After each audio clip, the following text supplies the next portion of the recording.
Well, now, a question. What is the hidden desire that keeps love from being love without any conscious intent to harm, without any villain in the story? When I say love, do I mean the freedom of spirit recognizing itself as itself?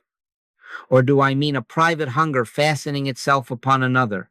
Listen closely, because the difference is the difference between peace and war, between the peace of God, which passeth all understanding, and the undertow of conflict that drags us beneath our best intentions. Here is the paradox that ends the war. When I want nothing you have, peace becomes possible. And when you want nothing I have, peace becomes natural. Again, when I want nothing, you have your attention, your agreement, your change, your devotion, your time, your admiration. Peace becomes possible. When you want nothing that I seem to possess, my compliance, my praise, my future, my yes, peace becomes natural. Love, pure and unburdened, has no hooks. Love seeketh not her own, says the scripture. Not her own praise, not her own proof, not her own possession. But see how desire puts on a halo and calls itself holy. See how a mother names anxiety care, how a partner names control, concern, how a friend names insistence, honesty. It is not that we set out to take, it is that we imagine our good is stored up inside your choices, banked in your gaze, locked behind your will, and then the hand of the heart reaches, grasps, arranges. In that instant, love becomes a contract, and conflict is built into the clauses. Not because anyone is evil, because a cosmic law is being violated. Thou shalt have no other gods before me. If I make a god of your approval, I have introduced a rival altar. The fire that once burned upward now smokes in my eyes. The penalty is not a punishment from a person. It is consequence from a principle. As with mathematics, you violate 2 times 2 is 4, and you bring a headache upon yourself. The law is not angry. So it is with love. Do not be frightened by this. Take courage from it. If there is a law, there is also a way. I am not here to hand you methods to win a relationship or strategies to obtain a better bargain with humanity. I do not teach bargaining. I do not give human advice. I am merely the instrument. God is the actor. The promise is this. There is an inner stance, an unseen resting place, where the appetite to take is dissolved in the awareness of sufficiency. And in that dissolving, cooperation appears of itself. Not the technique, our transformation, not how to speak more cleverly, but how to stand where no demand can rise. Do you see now why conflict arrives on schedule the moment love turns into wanting something the other person has? Wherever the thought is, I need you too, there is already a seed of war, because I have located my life outside of the life that is my life. And I am mistaken. I am not in the physical, and my good is not in a body, not in a timetable, not in an opinion. I and my Father are one. My conscious oneness with God constitutes my oneness with all spiritual being and idea. Therefore, I cannot lack any true good, and I cannot extract any true good from you. If I try, I reap the consequence of misplacement, the famine that always follows idolatry. So we begin here at the bright edge of the inversion. When I want nothing you have, you are free again to be my neighbor and not my supplier. I am free again to be thy neighbor and not thy claimant. And in that freedom, the law of love can operate without interference. If you will come with me, we will not add prayers to get, but a single prayer to see. Father, strip from me the reaching mind. Thy grace is my sufficiency in all things. Then the war ends before a word is spoken, because its only soldier, the grasping self, has laid down its arms. Well, then, let us look it straight in the face. For if it wears a halo, we will mistake it and call it holy. What is the difference between love and need? Love beholds, need grasps. Love witnesses God where you stand and is satisfied in that recognition. Need believes my life is locked inside your behavior, your yes, your schedule, your approval, and begins to fish for it. The fishing is polite at first, draped with lilies, with scripture, with vows. Love seeketh not her own, says the apostle, but the human heart, frightened and well-intentioned, says, I just want what's best for you. And by best, it often means the version of you that returns my peace to me. Not love, not trust, not union. A bargain. Do you hear the code words that have passed for caring? If you loved me, you would. And immediately, love is on a leash, paid by performance, measurable on a ledger. I'm only trying to help, and help becomes a crowbar prying open your will. I need clarity right now. And clarity means give me a guarantee that will quiet my fear. This is not evil.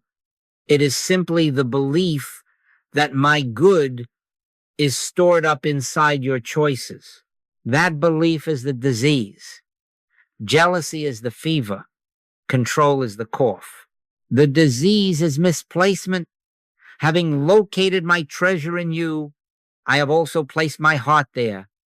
For where your treasure is, there will your heart be also. Now every movement of your thought is a tremor in my ground. I cannot be steady while my altar is in your house. You know it in the body. The phone is silent and the pulse quickens.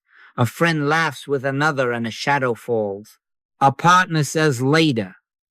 And the mind drafts a contract with 10 subsections. Later shall mean exactly this, conducted in precisely that tone, secured by these assurances. Listen to the whisper underneath.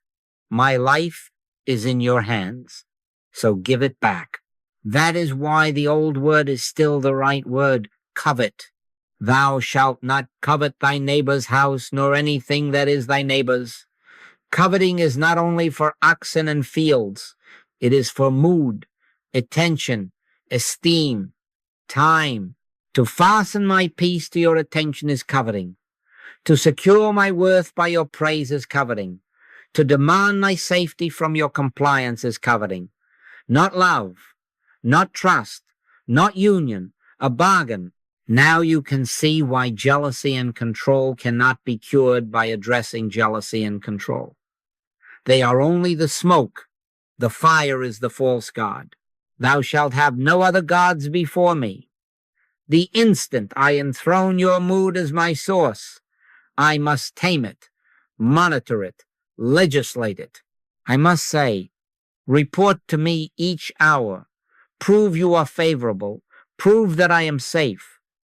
And you, feeling the invisible leash, resist, not because you are wicked, because freedom is the texture of soul, and obedience to a person is a poor substitute for obedience to God. When I sow pressure, I must reap resistance. When I sow bargaining, I must reap mistrust. It is not a punishment. It is the shape of a law. As surely as 2 times 2 is 4, a contract masquerading as love will calculate its own conflict. Please notice how respectable the disguises are. The parent says, I only want you to thrive, and beneath it lives, thrive according to my blueprint, so that my fear will be quiet. The friend says, I'm being honest, and beneath it lives, agree with me, or my belonging is threatened. The partner says, talk to me now, and beneath it lives, Without your words, I am empty. Hear me. Honesty is holy when it is an offering. It becomes manipulation when it is a pry bar to obtain supply. Communication is sacred when it reveals. It becomes commerce when it extracts. Not love, not trust, not union, a bargain. Where, then, is the turning? If the grasp is inward, the cure must be inward. If the altar has been misplaced, it cannot be repaired by moving your furniture. To adjust your schedule, your tone, your friends, your income is to polish the idol. This is why I do not give human advice. I am merely the instrument. God is the actor. The correction is not in arranging you to feed me, but in awakening from the lie that I need feeding from you at all. When I discover that I am not in the physical, that I do not live by bread alone, nor by attention, nor by guarantees, but by every word that proceedeth out of the mouth of God, then I can behold you again without hooks, and love can be love. We will come to the law that makes this inevitable. As you sow, so shall ye reap, because law is mercy when you understand it. But for now, see the root clearly. The moment my good seems to be inside your choices, love becomes a contract and conflict follows. The hand that reaches outward must be turned Godward, not tightened. The heart that demanded must become a beholder. Perfect love casteth out fear. But only when love is perfect Godward, not personward. So quietly, even now, let the inward confession begin. Father, my peace is not in any person. My good is not in any consent. Thy grace is my sufficiency in all things. And as that becomes fact in consciousness, the halo falls from possession, and love stands revealed, unburdened, unbargained, free. Well then, let us bring the matter under law, not under opinion, not under emotion. As ye sow, so shall ye reap. That is not a threat, that is architecture. It is as impersonal as 2 times 2 is 4. You do not insult mathematics when you multiply poorly. You incur the result. It is the same with a traffic law. Run the red light, and the consequence is not a policeman's anger. It is the nature of moving vehicles and timing. And I say to you, do not ever tamper with a cosmic law, because it is a double-edged sword. Use it to bind, and it will cut the user first. Align with it, and it will carry you without strain. Now set this law in the field of relationship. When I try to draw life from you, peace from your reassurance, worth from your praise, safety from your compliance, I have sown taking. What shall I reap? Resistance. Not because you are unkind, but because soul cannot be coerced without rising to defend itself. With what measure ye met, it shall be measured to you again. If I measure out pressure, pressure visits my house. If I sow bargaining, bargaining becomes the language of my nights. The moment I cast the hook, I must watch the line. And having cast the hook, I have hooked myself, double-edged. The same power I employ to secure you, surveillance, argument, the subtle withdrawal of warmth becomes the power that enslaves me. I reap anxiety. I reap suspicion. I reap the necessity to keep proving the very premise I planted, that my life is in your hands. I have tried to bind you, and the first wrist roped were my own. Is the law angry? No. No. The law is merciful because it is exact. When I feel the clutch of jealousy, when I detect the fever of control, I am not cursed. I am informed. 1. The law exposes, then liberates. It carries its own diagnosis and prescription. You cannot reap rest while sowing demand. You cannot reap trust while sowing manipulation. Be not deceived. God is not mocked, not because there is a cosmic person being insulted, but because principle cannot be bent to preference. If you violate the span of a bridge in engineering, you do not anger steel. You stress it to failure.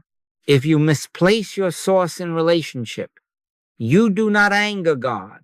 You strain the bond until it groans beneath a weight it was never designed to bear. Hear also the moral gravity inside this. There can be no selfish purpose in a cosmic law. We do not get to use love as leverage and then pray for peace to cover it. If we sow leverage, we reap ledger. If we sow petition to a person as our God, we reap famine when that God fails, as every idol must. Thou shalt have no other gods before me. This is not a reprimand. It is blueprint. Place your treasure in a mortal chest, and your heart will be locked to its locks. Place your treasure in God, and where your treasure is, there will your heart be also free. Do not hear blame here, neither do I condemn thee. Hear instruction. If the pain is the harvest, change the seed. If the field is full of thistles, do not kneel and curse the stems. Stop sowing them. The remedy is not to demand that others become softer soil. It is to cease throwing the burrs of our taking. And to obey this law, we must relocate the source of supply to where it actually is. Not in your moods, not in their outcomes, not in any timetable I can supervise.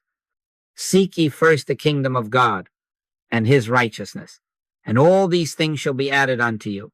Thy grace is my sufficiency in all things. When I know that, I have nothing to take from you and therefore nothing to defend. The hook falls from my hand.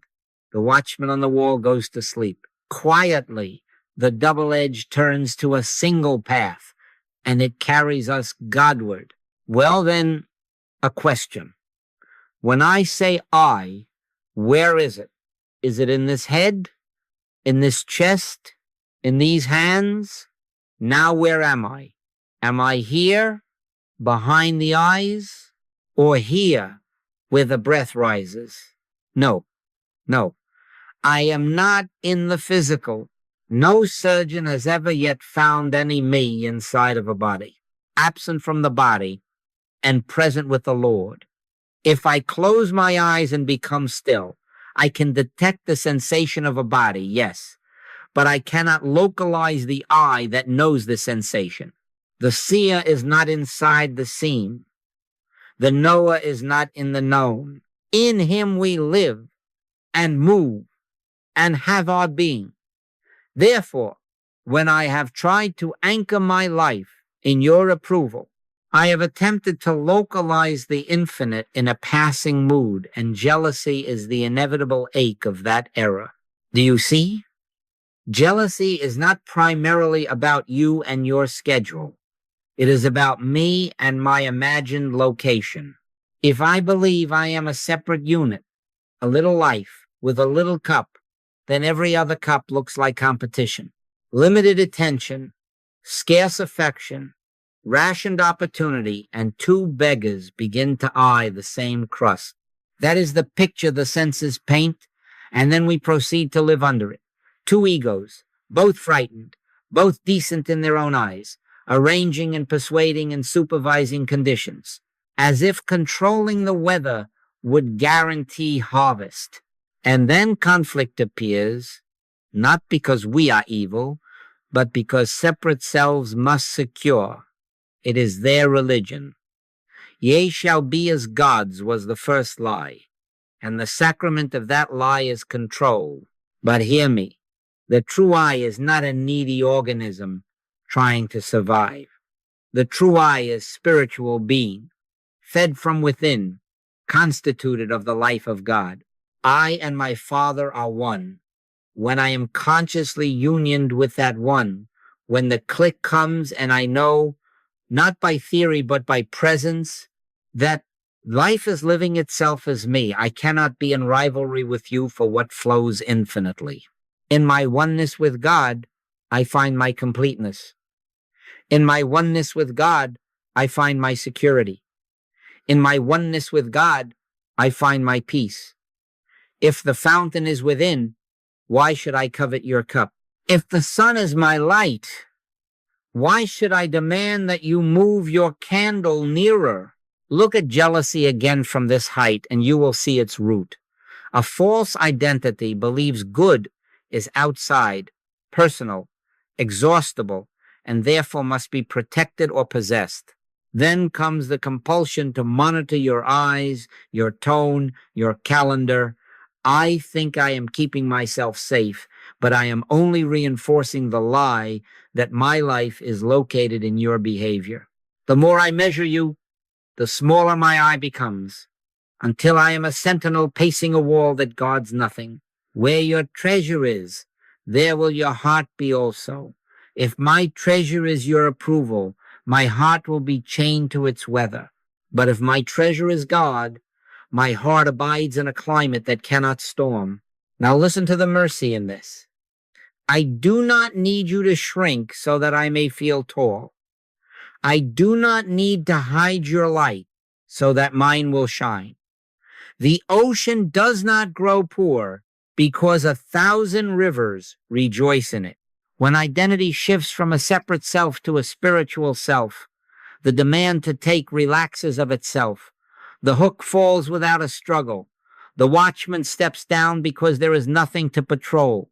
I am merely the instrument. God is the actor and the doer and the beer, and God does not bargain for fuel. You may ask, how shall I make this real and not merely a sentence? Not by wrestling with jealousy, as if it were a dragon with independent life. Not by policing your neighbor, only by returning quietly, repeatedly, to the truth of being. Sit, remove the body from thought as far as you can, and admit, Father, I do not live by the consent of man. Live thou thy life in me. Thy grace is my sufficiency in all things.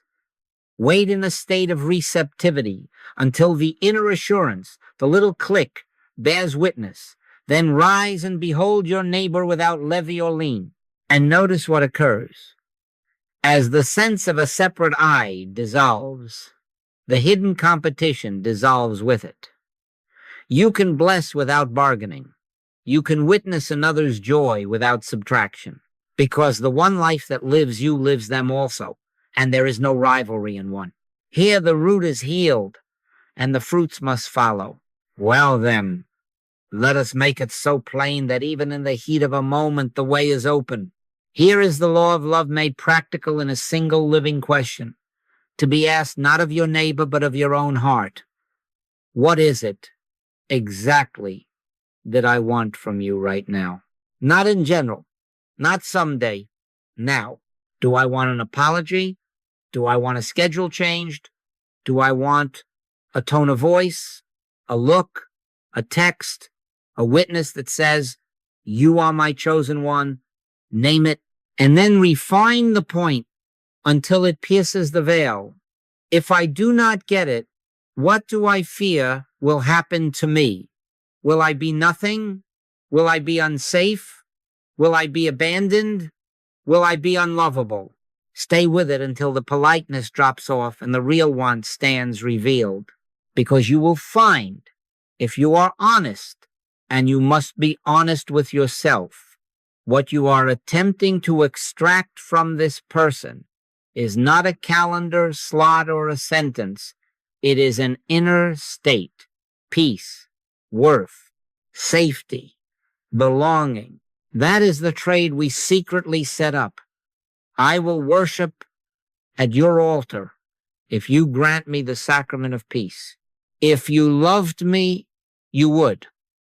And behind those words lives, give me my life. But life is not in a person. The Lord is my shepherd. I shall not want. When I try to pull shepherding out of your behavior, I must become a herdsman of your soul, and you must resist, for soul belongs to God.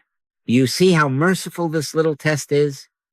It reveals the whole motive without condemning the heart that learned to beg. And once named, the spell begins to break. For then I can confess, Father, I have been trying to take a divine quality from a human source. I have been asking a stream to be my fountain. I have been seeking bread from a stone. Be still and know that I am God. Not be frantic and know that your neighbor is God. Be still. There is only one source that can be source without diminishing. There is only one love that can be love without bargaining. When I want nothing, you have no possession of your will, no possession of your mind, no ownership of your time. Love can breathe.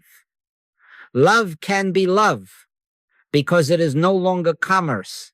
Now let me be very clear. This test is not for suppressing desire. It is for relocating supply. Do not tighten your jaw and say, I will not care. That is not love. That is anesthesia. Sit, remove the body from thought as far as you can, and ask the question before God. What am I trying to take? Then bring the naked answer into the presence and place it on the only altar that can hold it. Thy grace is my sufficiency in all things. Thy grace is my safety. Thy grace is my worth. Thy grace is my peace. Wait quietly, without reaching for an outcome, until the little click comes, until there is that interior assent that says, it is done, not by a change in them, but by a change in source. I am merely the instrument. God is the actor and the doer and the beer. When God acts as peace within me, I cannot demand it of you. When God reveals my worth, I cannot invoice you for it. Watch also the law working even here. As you sow, so shall you reap. If you sow the attempt to extract, you reap resistance and anxiety. If you sow release, if you lift your hand from the lever of another's will, you reap ease. With what measure ye mete, it shall be measured to you again. Measure out liberty, and liberty visits your house. Name the hook, lay it down, and the line that has been strangling your own throat loosens.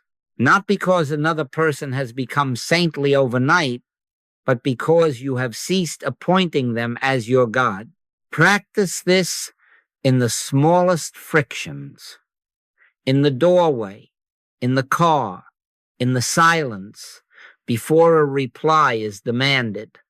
Ask, what is it exactly that I want from you right now? And if I do not get it, what do I fear will happen to me? Then answer with the only remedy that does not steal. In my oneness with God, I find my completeness. In my oneness with God, I find my security. In my oneness with God, I find my peace. You will discover that the very thing you are trying to wring from another cannot be wrung at all. It can only be received. And when it is received from its source, the appetite to take is gone, and love, freed of commerce, becomes cooperation without a word. We will say more of sufficiency, because sufficiency is the air of the kingdom. For now, remember, the test does not shame, it illumines. It does not harden the will, it unhooks it.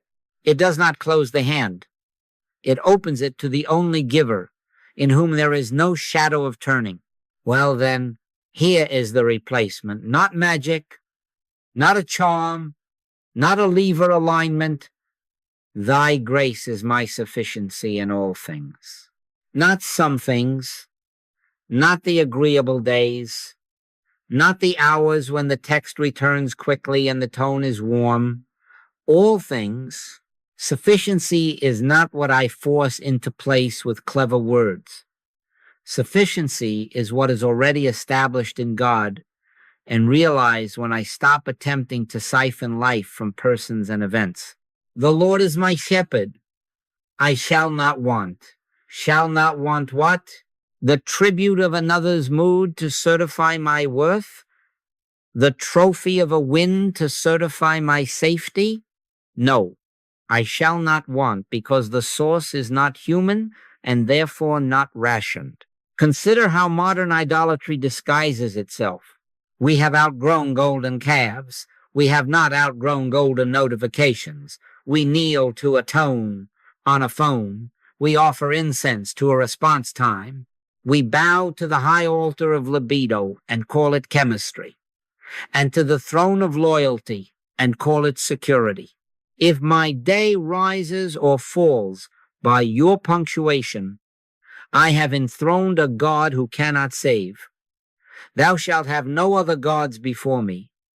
This is not ancient thunder. It is present mercy. The God called your mood will fail me. The God called your exact phrasing will orphan me.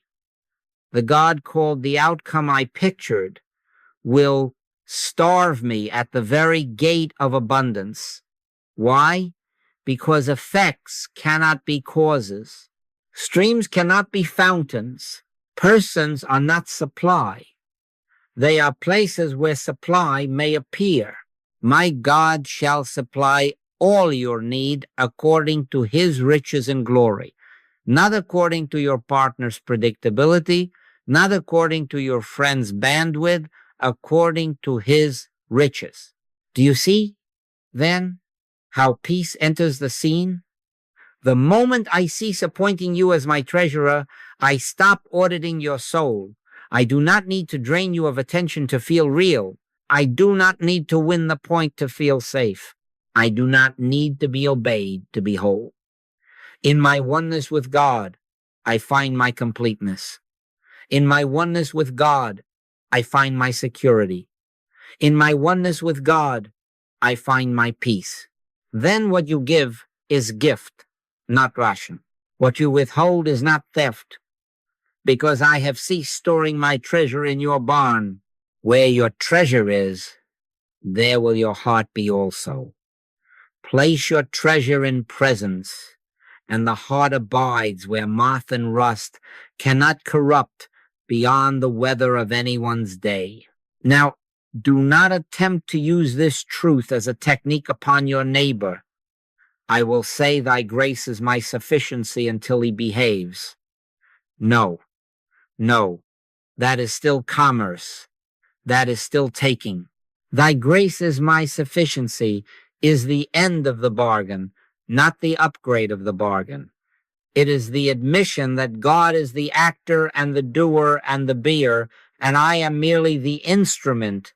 When sufficiency is realized, the grasp unclenches without a sermon. The law responds, as always, not to our speeches, but to our sowing. When I sow release by withdrawing my claim upon your inner life, I reap ease, first in myself, then often, without command, in the field we share. How shall we make this actual and not eloquent? Not by tightening the will, not by pinning verses upon the bulletin board of fear. Be still and know that I am God. Be still. Knowledge descends into stillness. Sufficiency dawns where craving grows quiet. We must enter receptivity silence, where the self that bargains goes to the back of the room and the presence that is comes to the front. Man shall not live by bread alone, but by every word that proceedeth out of the mouth of God. That word is not a paragraph, it is a flow. And when, in quiet, the little click comes, the sense, unargued and unmistakable, that I and my Father are one, then sufficiency is no longer a sentence. It is substance. It is climate. So let the idols fall gently. Lay down the God of a prompt reply. Lay down the God of an unerring desire. Lay down the God of a guaranteed outcome. Take up the single name. I am that I am. Whisper it under the breath of fear. Thy grace is my sufficiency in all things. Thy grace is my sufficiency in all things. And now, to prove it to ourselves in the only way that heals, we will practice waiting without wanting, listening without leaning, so that grace may act where our grasp has ceased. Well then, let us practice not to get a person, not to get a result, but to become receptive to grace. Choose a chair that supports you without inviting slouching. Let it be low enough that your feet rest on the floor, flat, not cross. Place your hands loosely in the lap, palms neither up nor in any posture of strain, relaxed, fingers unhooked, wrists unpropped. Never rest your arms on the chair. Let them hang from their own weight. Close the eyes. Not for occult reasons, there are none here, but for comfort and to remove intrusion. In this position, with the eyes closed, be virtually unaware of having a body. Notice the breath come and go without supervision. If the body asks to be adjusted, adjust it and then forget it. We are not using the body. We are letting it fade from attention. Now, set aside the case file. Do not plan your speech. Do not rehearse your grievance. Do not outline a better outcome. Take no thought how or what ye shall speak, for it shall be given you in that same hour. The moment you begin to compose, you are back at the bargaining table. The practice is desireless waiting. Desireless does not mean apathy. It is not the refusal to care. It is the refusal to commandeer. Desireless means the release of personal will and personal outlining. It is the prayer that has no pry bar in it. Thy will be done. It is the posture that says, Father, what thou showest me is enough, and what thou withholdest I do not steal from man. Sit in this willingness without reaching. If images of the person arise, bless them and let them pass. If scenes of yesterday or tomorrow parade across the screen, let attention turn from the picture to the light by which it is seen. Return gently, simply, to the name. I and my Father are one. Thy grace is my sufficiency in all things. Do not try to feel holy. Do not try to quiet the mind by force. We are not mechanics of thought.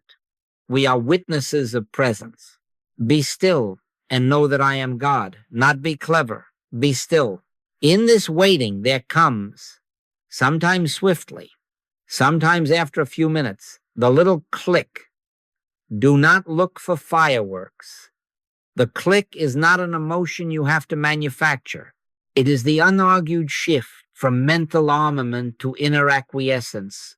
It may register as a soft yes, as if the breath itself nodded. It may come as a loosening in the chest, a widening behind the eyes, or simply the sense that argument has nowhere to stand. You will know, because the bargaining ends without your effort. A quiet certainty appears, the awareness that life is already living, love is already loving, supply is already flowing. Without your supervision, they that wait upon the Lord shall renew their strength. Renewed how? Not with a plan, but with presence. Remain there a moment. Let the silence do what speech cannot. Here is where guidance is given, not manufactured. If anything is to be done outwardly, it will arise as a gentle imperative without pressure. A line to write, a time to wait, a word to bless, or often nothing at all, but a new climate of seeing. Leave it unforced. Knock, and it shall be opened unto you. You have knocked at the inner door. Let the opening be God's. From this quiet, a new ethic is born, without decree, non-interference. It becomes plain, clear as sunlight, that control is a subtle violence against soul. You can feel it now, not as a theory, but as a roughness in the field.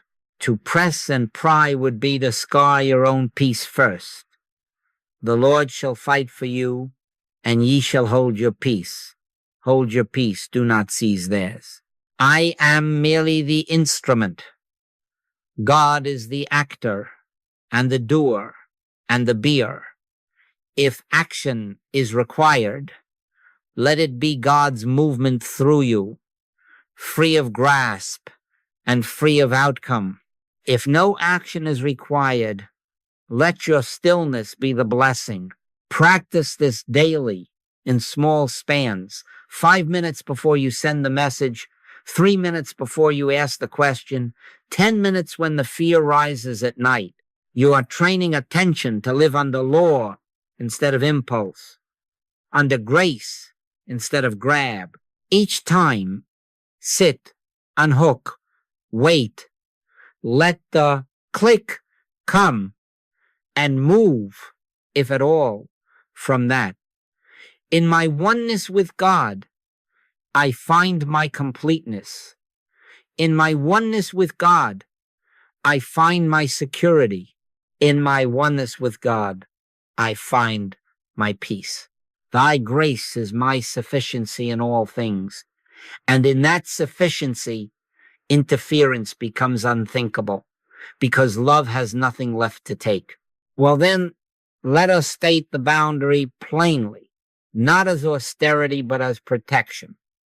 Do not tamper with another's mind, choices, or timing. Love does not invade.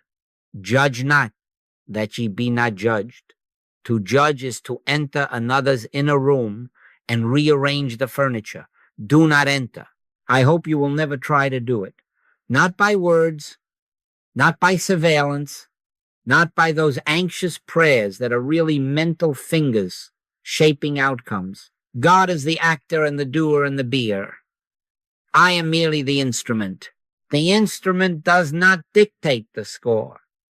The instrument must be tuned and silent until the music moves. You see how fear dresses itself as helpfulness. It shows up as advice, unsolicited and repeated, because fear believes that if I can manage your steps, my heart will be safe. It shows up as correcting the constant sanding down of your edges to fit my picture, because fear worships its own outline. It shows up as interrogating. Where were you? Why did you say that? What exactly did you mean? Because fear wants mastery more than it wants truth. It shows up as tracking and tallying, as if love were a ledger. It shows up as punishment by withdrawal.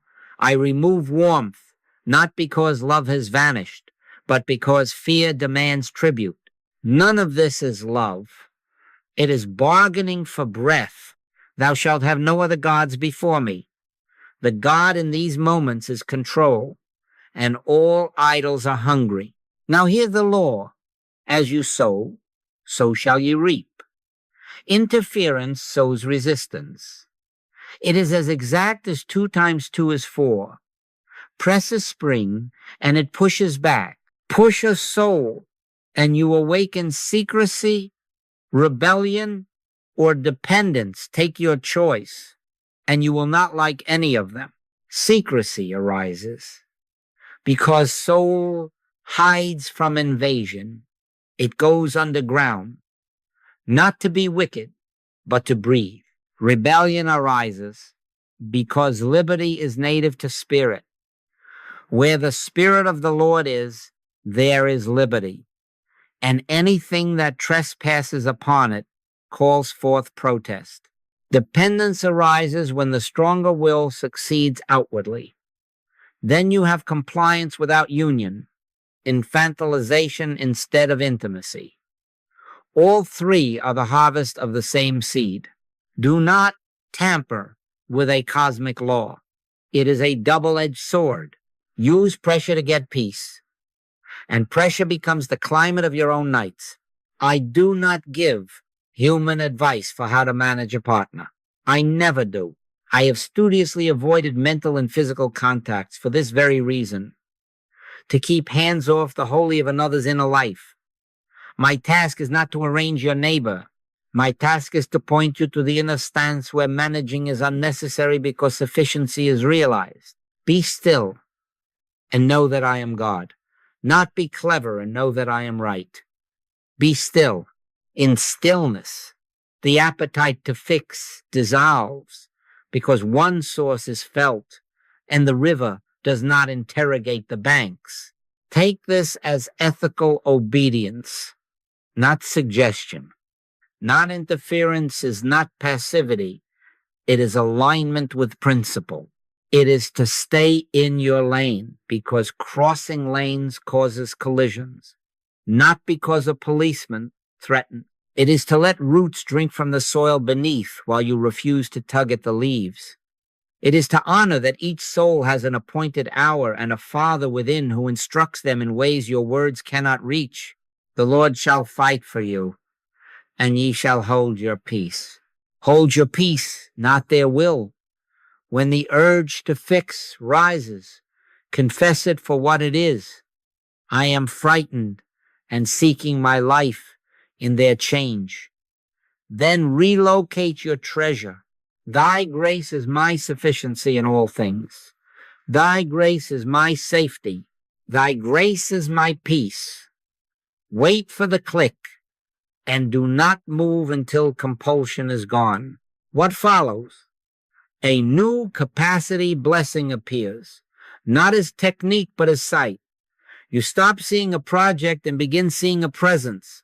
Thou shalt love thy neighbor as thyself no longer reads as a command to be nice.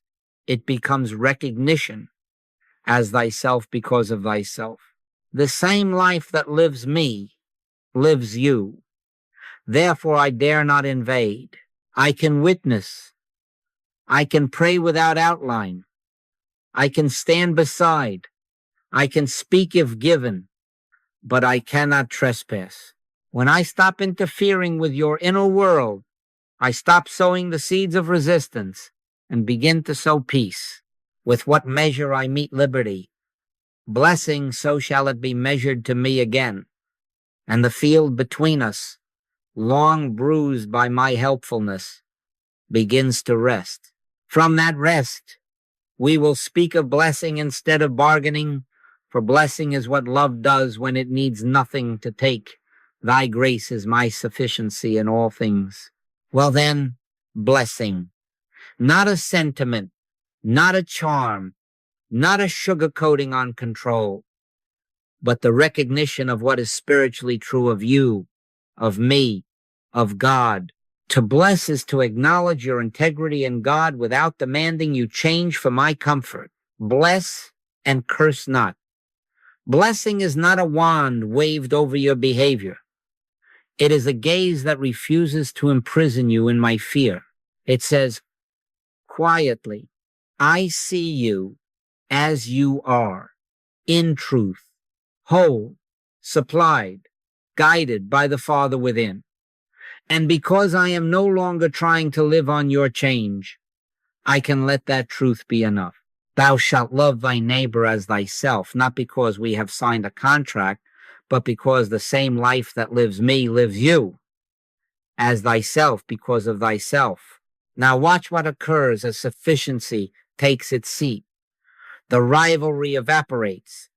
Your good does not threaten mine. Your window does not steal my sun. The sea is not diminished because you draw a pail. When I want nothing you have, not your will, not your schedule, not your mood, love stops bargaining and begins to bless. Then as thyself ceases to be a moral straining and becomes simple physics of spirit. One source, many forms, no competition in one. All that the Father hath is mine. If all is mine in God, I need not take a crumb from your table. I can rejoice at your feast because I dine at the same unlimited pantry. Translate this, so it walks. I can listen without prosecuting, no cross-examination tucked behind sympathetic nods. I can request without insisting, let my yes be yes, my no be no, and let outcomes belong to God. I can be honest without punishing, speak truth in love without withdrawing warmth to force reform.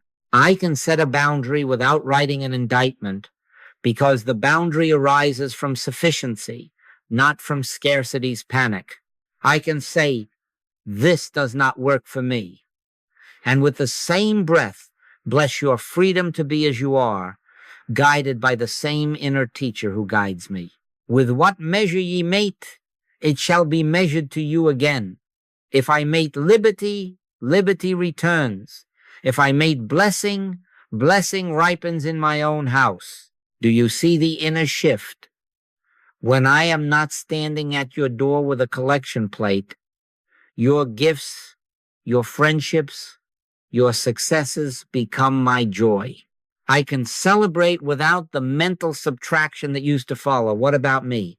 I can behold you flourishing and not constrict, because I am not funding my worth with your spotlight. Rejoice with them that do rejoice. And I can even bless your sorrows without converting them into a referendum on my adequacy. Because I am not God, I am the instrument, and God is the actor in the doer and the beer. In my oneness with God, I find my completeness. In my oneness with God, I find my security. In my oneness with God, I find my peace. From that climate, blessing is natural. It is as effortless as sunlight. Let us be very clear what blessing is not. It is not passivity about harm. It is not agreement with everything said or done. It is not a refusal to speak. Blessing is sight plus obedience. It sees you as more than your present pattern, and it obeys principle by refusing to buy peace at the price of truth. If a word is given in the quiet, it will be clean of hooks. If silence is given, it will not be sulk. It will be prayer. If a boundary is given, it will not be a blade. It will be a door with a knob on both sides. And underneath, always, the mantra that disarms commerce. Thy grace is my sufficiency in all things. Thy grace is my safety. Thy grace is my worth. Thy grace is my peace. Now, because law is precise, understand where this will be tested. Not on a white bench in a sunny park, but in the arenas where scarcity tales once ruled us. Money, attention, sexuality, family, status. Watch how quickly the old bargain wants to return in those places, how swiftly the hand reaches for the lever of another's will when an invoice is waived or a gaze drifts or praise lands on a different name. Do not be dismayed. These are not proofs that love is failing. They are mirrors showing exactly where you tried to take what only God can give. When the heat rises, return to the inner altar. Wait for the click. Measure out blessing instead of bargaining. And you will find, to your amazement, that stability begins, love standing on its own feet at last. Because the other is no longer a means to your peace, but a presence you can bless. Peace I leave with you. My peace I give unto you, not as the world giveth, not as a person barters, but as grace bestows. And we consent. Well then, here is where the old bargain shows its seams, not to condemn us, but to reveal us. Triggers are not proof that the relationship is doomed. They are mirrors, showing exactly what you are trying to take. Count it mercy that the mirror appears. For whom the Lord loveth, he chasteneth, not with blows, but with light. When the heat comes, do not run to prosecute your neighbor. Run to find the hook in your own hand. Return to the altar. Wait for the click, and then act, if at all, from sufficiency. First, money. Nothing exposes the idol of safety like a bill or a purchase you didn't sanction.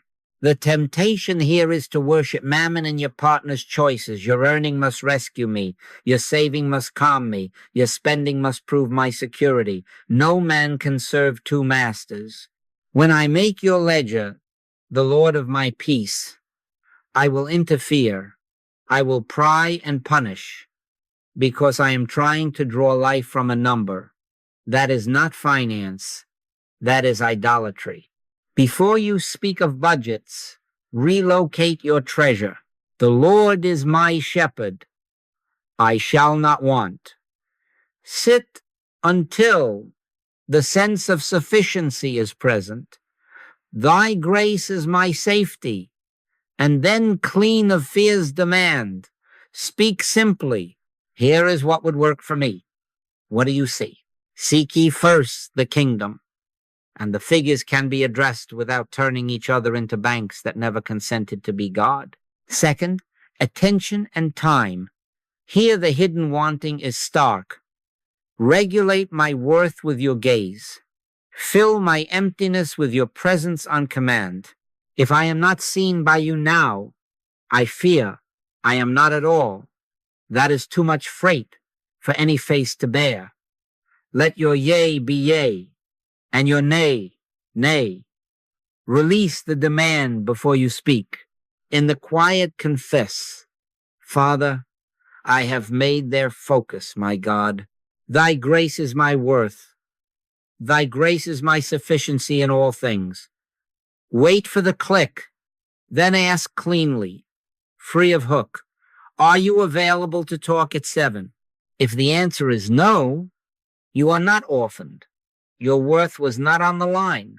In your oneness with God, you remain whole, and paradoxically, your presence becomes more attractive because it is not a net. Third, sex and affection. Desire is holy. Entitlement is theft. The body is not a courtroom where I demand a verdict. Prove I am lovable by yielding to my timing, my mode, my appetite. Love seeketh not her own. If you spot the courtroom rising in your chest, step out of it. Bless the other's freedom without withdrawing warmth. Love is patient. Love is kind, and it does not make a hostage of tenderness. Bring the hunger to God. I am feeling lonely, and I have tried to turn this person into a sacrament of worth. Thy grace is my belovedness. Wait, when the click comes, your desire will remain, but cleaned of grasp. Then you can voice it as gift and request, not as demand. I would love to be close. How does that land for you? If the answer is no today, love has not failed. Commerce has ended. Fourth, social status and loyalty. Watch the recruitments here. Join my grievance. Choose me over your mother, your friend, your past. Align with my tribe so I can be secure. Peacemakers are called the children of God, not recruiters. When I conscript you against others to steady my standing, I sow war. As you sow, so shall ye reap. Sow faction, reap factions. Better to see how the old fear is trying to crown a tribal god and call it loyalty. Thou shalt have no other gods before me. Lay down the sword. Bless their ties without abandoning your own clarity. This comment wounded me. I ask for your support here, but I do not need you to exile your world to prove I matter. If God be for us, who can be against us? Do you see the pattern? In each arena, the trigger declares, you are trying to take what only God can give. That is all. Not a life sentence, a lamp. And the next step is not self-accusation. It is repair that begins at the altar of mercy. Forgive 70 times 7. Begin by forgiving the self that begged and grabbed because it forgot its source. Father, forgive me. I did not know what I did. Create in me a clean heart. Thy grace is my sufficiency in all things. When forgiveness has loosened the knot, we can speak and act from a new climate, and repair becomes simple because we are no longer fixing a partner to fix a fear. We are consenting to be made whole, and from that wholeness, peace begins to show in the very places it once broke. Well then, forgiveness, not a sentiment, not a bargain for leniency, but obedience to law. Forgive us our debts as we forgive our debtors. Why? Because as you sow, so shall ye reap. And forgiving is ceasing to sow the belief that good must be extracted. When I forgive, I do not rewrite the past. I release my claim on another's soul and on my own shame. I turn from commerce to grace. I lay down the lever I was pressing into your will and into my own throat, and I let the government be upon his shoulder. This is law, impersonal and sure. Violate it with grievance, and you reap bondage. Align with it through forgiveness, and you reap liberty. It is as exact as 2 times 2 is 4. Begin where the hurt seems largest, but begin within. Create in me a clean heart, O God, and renew a right spirit within me. Confess the motive without theater. I see now I was trying to get my peace from you. I tried to take safety from your yes, worth from your gaze, belonging from your side. Forgive me, Father, I did not know what I did. Then release the demand. Say it out loud if you must. I release you from the job I gave you. My peace is in God. Thy grace is my sufficiency in all things. Feel how the rope you tied around both throats loosens first in your own. Often that is the only repair needed at the moment, returning the soul to its rightful source. Do not mistake this for penance. Penance is self-punishment to appease an idol of justice. Accountability is simply the light that says, I did this, and I will amend what is mine to amend. No flogging, no drama. If we confess our sins, he is faithful and just to forgive us. The faithfulness is his. Your part is to return to alignment. Where restitution is due, make it without theater. I spoke harshly. I will own that and restore what can be restored. Where words are needed, let them be clean of hooks. I realize I was using your answer to certify my safety. That was mine to bring to God. I'm sorry. Here is my request. Free of demand, do you consent? No threats, no ledger. Let your yea be yea and your nay, nay. You have as much right to forgive yourself as to forgive your neighbor, 70 times 7. Hear me.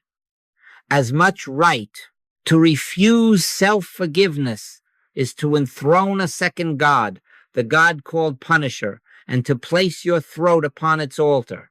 Thou shalt have no other gods before me. When the old take arises again as habit, as fear, do not pen an indictment. Return, be still, and know that I am God. Wait for the click. In my oneness with God, I find my completeness. In my oneness with God, I find my security. In my oneness with God, I find my peace. Thy grace is my sufficiency in all things. Then forgive again. 70 times 7 is not arithmetic. It is climate. Keep the climate of release, and the identity that needed to take will thin like mist and sun. Watch the fruit of this law. After forgiveness, communication becomes simple because commerce has ceased.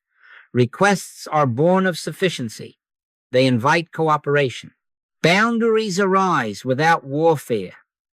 They protect without punishing. You can say, this does not work for me, while blessing the other's freedom to be guided by the Father with him. You can hear a no without falling into the grave you once dug for your worth. Peace returns not as truce, but as presence. Peace I leave with you. My peace I give unto you, not as the world giveth. The world gives by trade. Grace gives by being. Do not try to forgive to manipulate an outcome. No, no. That would rearm the taker under a white flag. Forgive because God is one. Forgive because the law is one. Forgive because the same life that lives you lives your neighbor, and to hold them hostage is to imprison yourself. Let the past fall into the sea of forgetfulness, yours and theirs. Stand again in the now, where only God acts. I am merely the instrument. God is the actor and the doer and the beer. From this clean beginning in the same relationship, cooperation can appear of its own accord, for nothing is being taken, all is being received, and we rest. Well then, speech. After the altar, after the click, the tongue becomes an instrument instead of a lever. Take no thought how or what ye shall speak, for it shall be given you in that same hour. Words given are light, not rope. The difference between a request and a demand is the difference between liberty and war.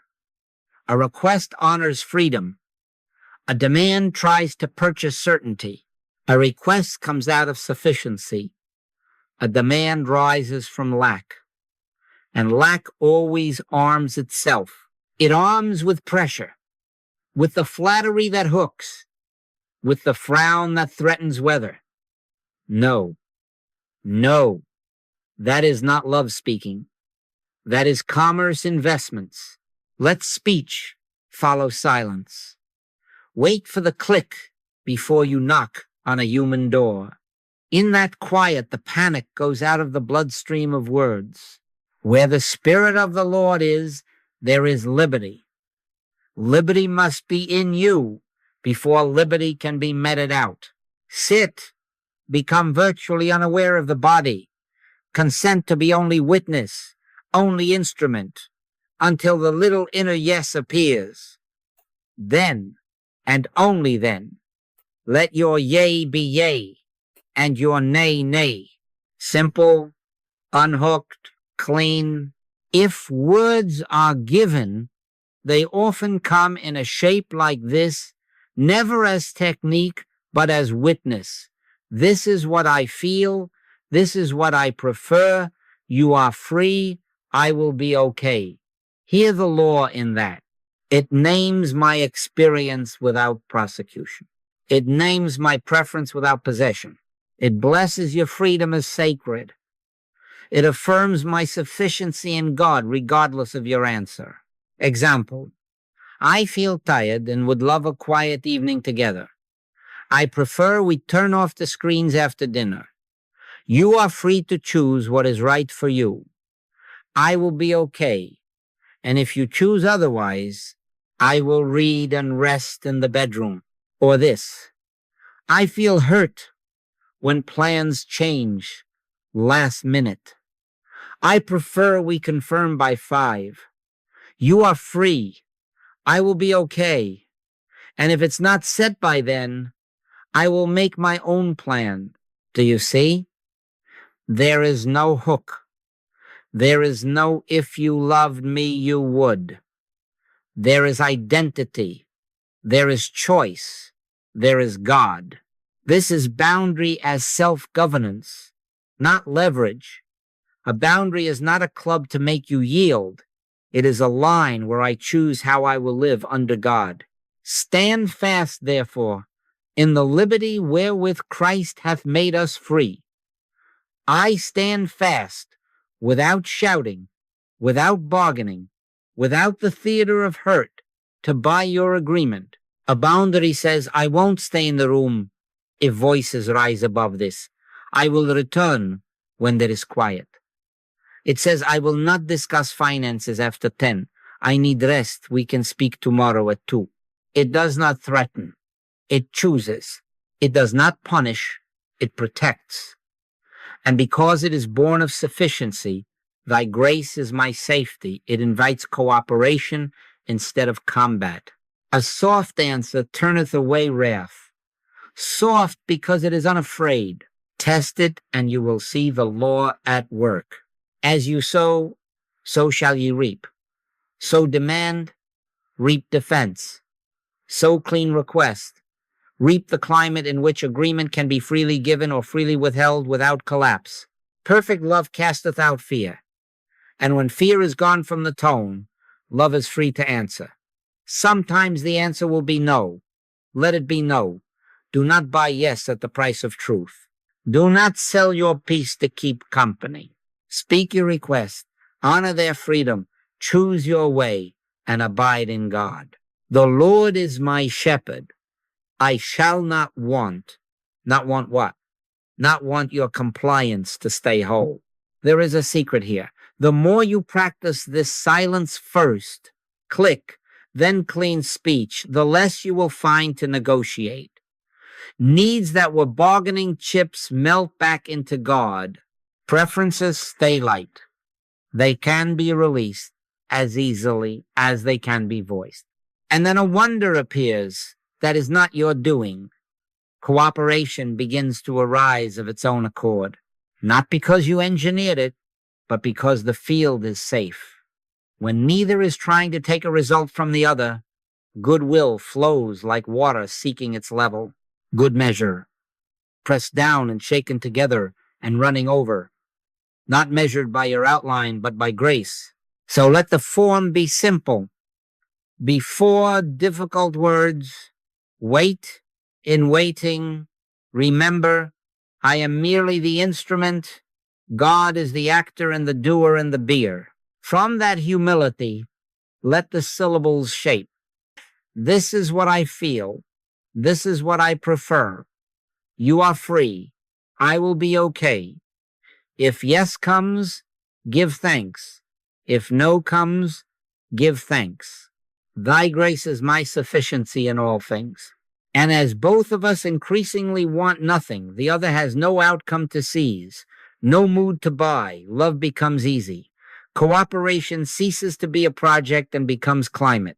We do not trade peace. We discover it already present, and our speech becomes its servant. Well then, the kingdom that is not of this world begins to show itself in this world the moment commerce ends. No taking, no possessing, no tampering, only blessing, only listening, only letting grace be sufficient. The kingdom of God is within you. When I want nothing you have, and you want nothing I have, love lays down its weapons because there is nothing to win. There is no prize on your tongue I must buy, no verdict in your eyes I must steal. The war ends not with a treaty, but with truth. Seek ye first the kingdom of God and his righteousness, and all these things shall be added unto you. Added, not extracted. Do you see the fruit of this in ordinary rooms? Trust rises because freedom is honored.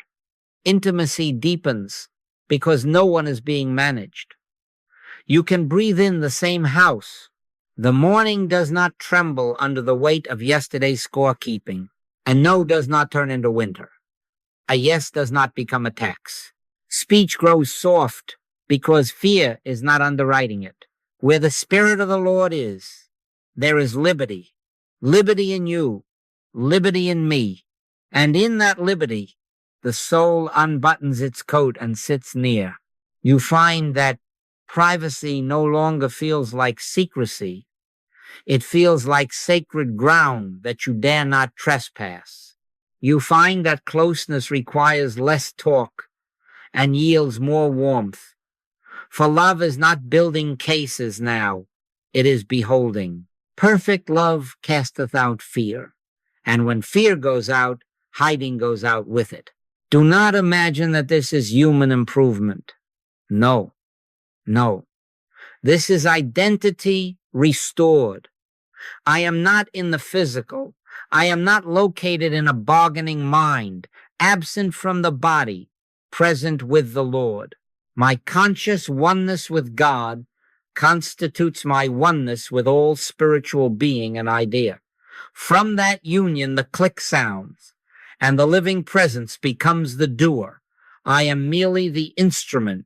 God is the actor and the doer and the beer. Let love act through me without personal will. Let speech be given. Let silence be given. Let boundaries be set by principle alone.